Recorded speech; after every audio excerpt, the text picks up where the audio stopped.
Amados irmãos, a paz do Senhor, aqui Pastor Gedeon Júnior. Uma alegria muito grande estarmos juntos para podermos continuar o livro de Lamentações. E aí, Deus tem falado ao teu coração, Deus tem trazido a você algo importante? Bem, nós esperamos que sim. E eu creio perfeitamente que até o final do estudo desse livro, o Senhor há de nos abençoar rica e poderosamente. Hoje nós continuamos ainda os aspectos históricos de todo esse livro. E ele é um livro impressionante. E hoje nós queremos pensar sobre o seguinte assunto. Se Jeremias falou, se Isaías falou, por que o povo não ouviu? Em primeiro lugar, vamos pensar, Jeremias realmente avisou. E será que o povo entendeu o que Jeremias estava falando? Amados irmãos, o Senhor é Deus que quando usa seus profetas, ele fala de forma direta, objetiva e clara, não deixando dúvida alguma do que ele está falando. Abra comigo, por gentileza, primeiramente em Jeremias capítulo 1, e vamos ler do versículo 13 ao 16. E me diga se existe alguma dúvida do que Deus está falando ao seu povo. Eu estou usando a NVI e estamos em Jeremias capítulo 1, e vamos ler do versículo 13 ao 16. Diz assim: A palavra do Senhor veio a mim pela segunda vez, dizendo, o que você vê? Eu respondi, vejo uma panela fervendo, e ela está inclinada do norte para cá. Então Jeremias vê uma panela, incrível, né?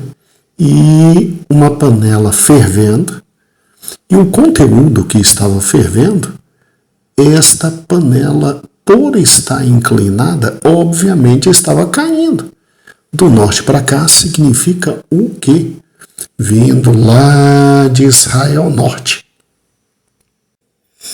Lá de Israel Norte, descendo, até chegar, porque ela estava inclinada para cá. Aí o versículo de número 15 diz exatamente assim. Versículo 14. O Senhor me disse, do norte se derramará a desgraça sobre todos os habitantes desta terra. Estou convocando todos os povos do reino do norte, diz o Senhor. Cada um virá e colocará o seu trono diante das portas de Jerusalém. Virão contra todas as muralhas que a cercam e contra todas as cidades de Judá. Pronunciarei minha sentença contra o meu povo por todas as suas maldades, porque me abandonaram, queimaram incenso e outros deuses e adoraram deuses que suas mãos fizeram. A imagem é dantesca, né? E você deve estar, inclusive, vendo nesse momento uma imagem muito bem feita por esse site aí que nós destacamos e que o pastor Eber está colocando. Então, veja, ali está o território de Israel e o Senhor dizendo, eu virei com simplesmente os povos do norte e eu vou destruir Israel. Por quê? Porque me abandonaram. Por quê? Por causa das suas maldades. Por quê? Porque adoraram outros deuses. Eu não estou brincando. E interessante que no versículo 17 diz assim, e você? Prepare-se. Vá dizer tudo o que eu lhe ordenar e não fique aterrorizado por causa deles, se eu não aterrorizarei diante deles. Interessante, né? Jeremias falou. Se você abrir comigo agora em Jeremias capítulo 4, versículo 5, eu creio que Deus não pode ser mais claro do que está aqui. Também usando a NVI, assim diz a palavra do Senhor. Jeremias 4, versículo 5. Vamos juntos. Anunciem a Judá.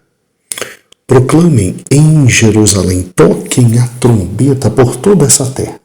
Gritem bem alto e digam, reúnam-se. Fujamos para as cidades fortificadas. Ergam um sinal indicando Sião. Fujam sem demora em busca de abrigo, porque do norte eu estou trazendo desgraça, uma grande destruição. Um leão saiu da sua toca, um destruidor de nações se pôs a caminho. Ele saiu de onde vive para arrasar a sua terra. Suas cidades ficarão em ruínas e sem habitantes. Por isso, ponham vestes de lamento, chorem e gritem, pois o fogo da ira do Senhor não se desviou de nós. Naquele dia, diz o Senhor, o rei e seus oficiais perderão a coragem, os sacerdotes ficarão horrorizados e os profetas perplexos. Irmãos, dá para ser mais claro?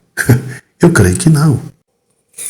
Irmãos, Deus não poderia ser mas tão mais específico. É incrível que quando o Senhor fala que um leão vai sair da toca, isso não é só a voracidade, a força, a rapidez, que literalmente o povo que viria seria um povo tal como um leão destrutivo. Mas, por incrível que pareça, se você olhar agora as duas imagens que o pastor Heber está colocando, essas duas imagens são símbolos da Babilônia. Nos grandes edifícios da Babilônia, estas imagens estavam lá. A imagem do leão. Incrível! É como se Deus estivesse dizendo até qual é o grande país que viria. Agora, se você parar e pensar, não é novidade. Você se lembra do rei, filho de Acás, o grande Ezequias? Pois é, ele não mostrou todo o seu palácio, todo o reino, toda a glória, todo o poder ao filho do rei babilônico? E o profeta Isaías não disse que eles iam voltar e iam arrebentar com tudo? Pois é, a palavra de Deus é a verdade, a palavra de Deus não erra, a palavra de Deus não se equivoca, porque é a palavra de Deus.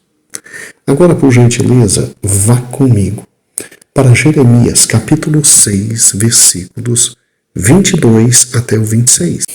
Jeremias 6, 22 a 26, diz assim: Assim diz o Senhor, veja, um exército vem do norte, uma grande nação, está sendo mobilizada desde os confins da terra. Eles empunham o arco e a lança, são cruéis, não têm misericórdia. E o barulho que faz é como o bramido do mar. Vem montando seus cavalos em formação de batalha para atacá-la, ó cidade de Sião. Incrível como aqui Jeremias chega a descrever todo o evento da guerra e todo o estratagema que os babilônicos utilizavam. Versículo 24. Ouvimos os relatos sobre eles e as nossas mãos amoleceram, a angústia tomou conta de nós, dores como a de mulher que está para dar à luz. Não saiam aos campos, nem andem pelas estradas, pois o inimigo traz a espada e aterrou por todos os lados. Ó minha filha, meu povo, ponha vestes de lamento e revolva-se em cinza. Lamente-se com choro amargurado, como quem chora por um filho único, pois subitamente o destruidor virá sobre nós. Irmãos, até a estrutura militar da Babilônia foi colocada aqui. Até a capacidade que eles tinham, porque se você parar e pensar, a Babilônia não era qualquer um, né? A Babilônia conseguiu simplesmente suplantar os assírios. E como nós já estudamos aqui na igreja, numa aula memorável com o professor André Hayek, os assírios eram uma máquina de guerra.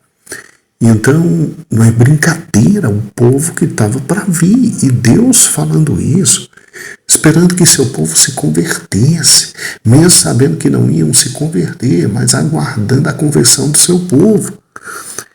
É interessante, né, irmãos, o quanto Deus fala com a gente. O Senhor Deus, de forma amorosa, nos avisa, diz: sai do caminho, vem para cá, sai dali, volta para lá. Não faz mais isso, não pratica isso. A consequência vai ser essa. Vocês vão chorar e chorar amargamente. Mas o nosso coração, às vezes, é como esse deste povo, que estava vivendo antes do Senhor Jesus vir. Ainda bem que hoje o nosso coração é dominado pelo Espírito Santo e nós temos capacidade de responder melhor à voz do Senhor, porque o próprio Senhor habita em nós e nós conhecemos a sua voz, porque Ele mesmo diz que nós somos suas ovelhas e as ovelhas conhecem a voz do pastor. Mas aqui o povo estava tão obstinado, tão no pecado, tão na maldade, que a voz do pastor já não era mais ouvida. A voz do pastor não era mais discernida, irmãos. Vá, por gentileza, para o capítulo de número 10. É interessante que depois de Deus instruir o seu povo, dizendo, a partir do versículo 1, ouçam o que o Senhor Deus diz a vocês, ó comunidade de Israel, assim diz o Senhor, não aprendam as práticas das nações, nem se assustem com os sinais nos céus. Versículo 3 diz, os costumes religiosos das nações são inúteis. Eles cortam árvore da floresta, o artesão modela o seu formão, enfeitam com prata e com ouro. Não é para fazer isso. Não é para ter medo de absolutamente nada. Não é para se curvar diante do simplesmente de um ser que não fala, que não anda, que não vê. Eu não quero isso.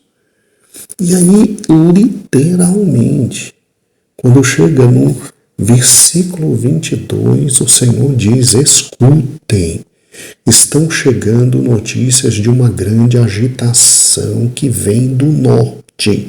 As cidades de Judá estão arrasadas e transformadas em morada de chacais. Ou seja, a destruição vai ser tão grande, tão grande, tão grande, que não vai sobrar nada. E o que sobrar vai servir para cachorro do mato morar. Nada mais do que isso. E como se fosse pouco, Jeremias repete. Olha, está vindo do norte uma grande destruição por causa de cada um dos pecados de vocês, por causa de cada um dos erros de vocês. Vamos parar com isso. Vamos nos voltar ao Senhor. Vamos nos dobrar diante dele. E chega ao ponto de, em Jeremias capítulo 50, Deus ter que dizer por intermédio do profeta o seguinte. Vá para o versículo 41 de Jeremias 50. Vejam, vem vindo um povo do norte, uma grande nação, e muitos reis se mobilizam desde os confins da terra. É óbvio, Nabucodonosor, ele simplesmente tinha muitos reis sobre o seu domínio. Uma única ordem desse homem traria todos esses reis e todos os seus súditos para a luta contra Judá. Olha o versículo 42. Eles empunham o arco e a lança, eles são cruéis, eles não têm misericórdia. O barulho é como o bramido do mar. É tanta gente que a impressão é essa, de um mar furioso. Eles vêm montados em seus cavalos, em formação de batalha, para atacá-la, ó cidade de Babilônia. Incrível, né? Incrível. como o Senhor tem que falar de forma forte. O versículo 46 diz: quando o rei da Babilônia ouviu relatos sobre eles, as suas mãos amoleceram, a angústia tomou conta dele, dores como a de uma mulher que está dando à luz. Aqui, irmãos, às vezes a gente tem uma pequena confusão, porque, mas não está falando de Jerusalém. Como é que no versículo 42 diz: vem montados em seus cavalos em formação de batalha para atacá-la, ó cidade de Babilônia? E aqui na tradução da NVI, eles quiseram demonstrar uma cidade subordinada à Babilônia. Entendeu? Nessa época, Jerusalém estava subordinada à Babilônia. Eu vou ler na versão King James o mesmo versículo, versículo 42 de Jeremias 50, e vai ficar mais claro. Eles irão segurar o arco e a lança, eles são cruéis e não mostrarão misericórdia. Suas vozes rugirão como o mar, e eles montarão em cavalo, cada um posto em ordem, como um homem para a batalha contra ti, ó filha de Babilônia. Né? Israel servia a Babilônia. Israel, ela já estava desde o início, como nós vimos no áudio de ontem, desde o ano 605 servindo a Nabucodonosor. Só que agora os pecados eram tão grandes, que o Senhor ia abandonar completamente a cidade. E quando Jeremias está falando aqui no capítulo 50, está muito perto do ano 586, quando a cidade haveria de cair. Cair de forma espantosa e dolorosa. Por isso que ela é chamada aqui, ó filha da Babilônia. Tá bom? Uma expressão para designar que ela estava submissa à Babilônia. Tá? Isso é só falando para não confundir. Aqui se está falando de Jerusalém mesmo, de Jerusalém. Então dúvidas não restavam. Irmãos, simplesmente o povo fechou os ouvidos, o povo não ouviu. O Senhor já tinha avisado a Jeremias, e o povo não ouviu, e o povo simplesmente não se levantou, e não clamou, e não se converteu, e não voltou atrás. Jeremias chegou a dizer: olha, se vocês se converterem ao Senhor, o Senhor pode mudar esse quadro, e aí vocês não serão destruídos pela Babilônia. Continuarão servindo, mas não serão destruídos. Quem disse que Zedequias, o último rei de Judá, ouviu? Quem disse que ele ouviu?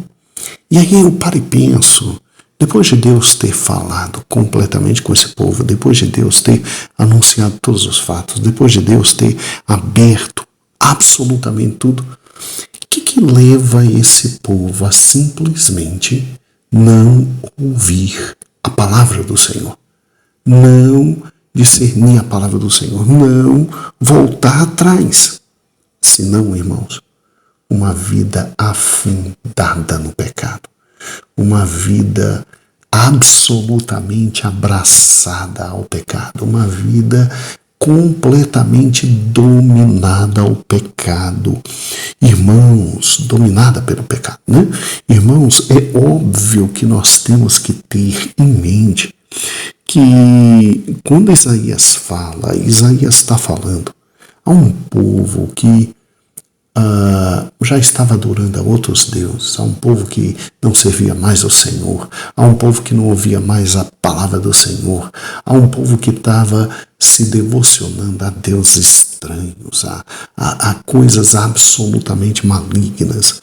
E a gente tem que entender que simplesmente a questão do pecado é uma questão muito perigosa, porque quando a gente se acostuma com o pecado, quando a gente começa a abraçar o pecado e viver no pecado e amar o pecado para depois sair do pecado, é absolutamente quase que impossível, porque o pecado de alguma forma nos atrai e nos engorda e nos engana, e é uma das maiores armadilhas que nós temos na nossa vida.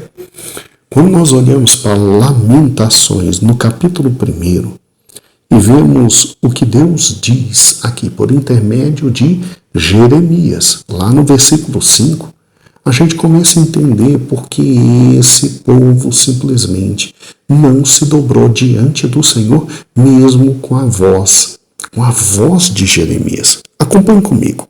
Lamentações, capítulo 1, versículo 5. Diz assim na NVI: seus adversários são os seus chefes, seus inimigos estão tranquilos. Aqui Israel já tinha caído. E aí Jeremias explica o porquê da queda. O Senhor lhe trouxe tristeza por causa dos seus muitos pecados. Seus filhos foram levados ao exílio, prisioneiro dos adversários. Ou seja, o Senhor fez isso em razão dos seus muitos pecados.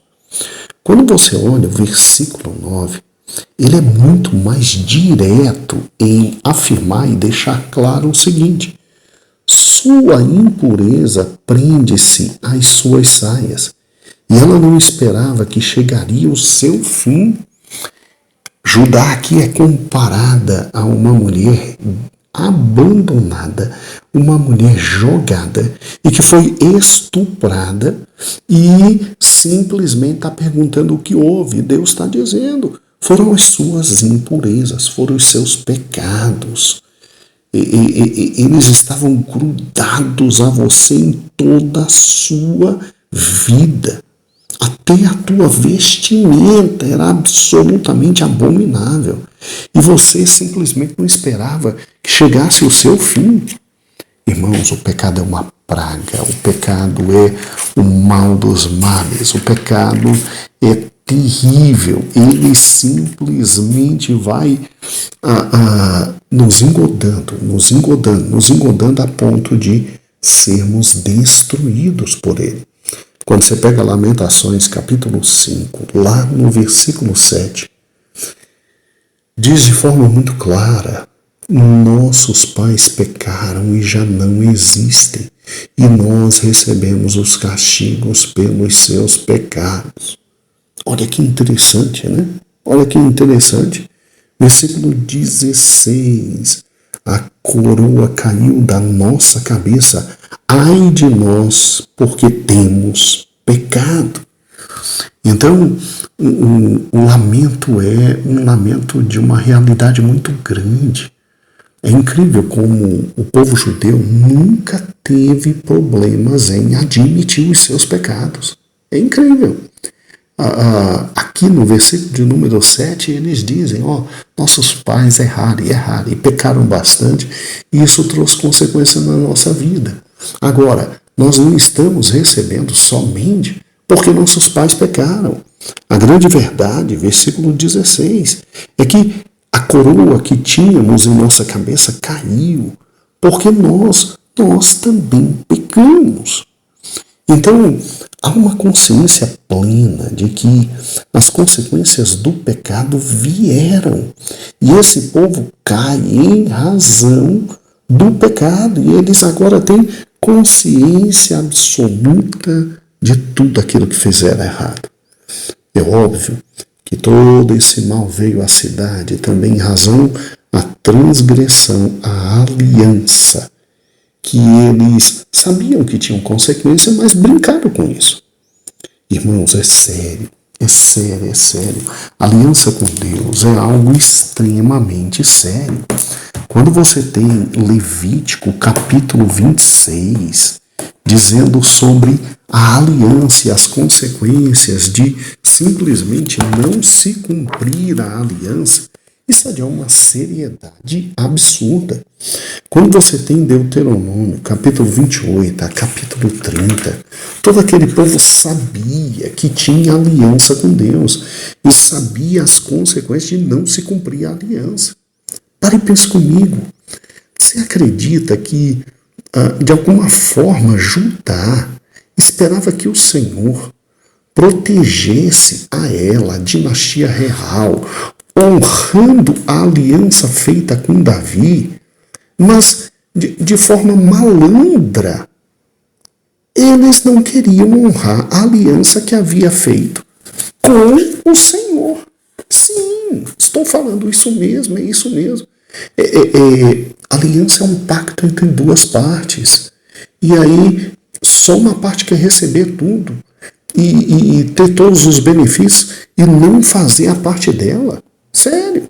Judá esperava que o Senhor protegesse a dinastia real e honrasse a aliança feita com Davi, mas não queria que honrasse a aliança que havia feito com a nação antes de Israel entrar na terra prometida. Gente, eles só pensavam em Davi, na aliança davídica, e se esqueceram da aliança que Deus fez com todos, lá em Levítico 26 e Deuteronômio 28 e 30. Sério, o direito de Israel sobre aquela terra não foi adquirido por Davi, não. O direito de Israel sobre aquela terra foi adquirido por meio da aliança com Abraão. Isso está em Gênesis 12, versículo 1 a 3, e depois Gênesis 13, versículo 14 a 18. Agora, a posse e o uso dependiam da sua obediência à aliança em Levítico e Deuteronômio.